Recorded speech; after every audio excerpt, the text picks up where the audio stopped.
खान और राहिम परदेसी boxing ring में कब होंगे मद्दे मुकाबिल, आए जानते हैं।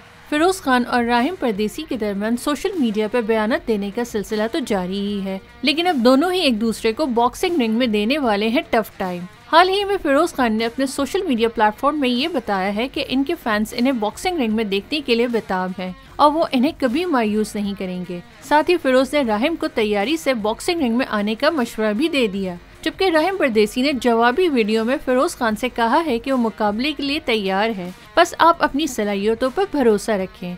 इन दोनों के दरमियान ये मुकाबला 15 फरवरी को लाहौर में मुतवक्को है। परदेसी फाइट सीरीज के तहत होने वाले बॉक्सिंग मुकाबलों में मुख्तलिफ शोबों से ताल्लुक रखने वाली शख्सियात भी हिस्सा ले रही हैं।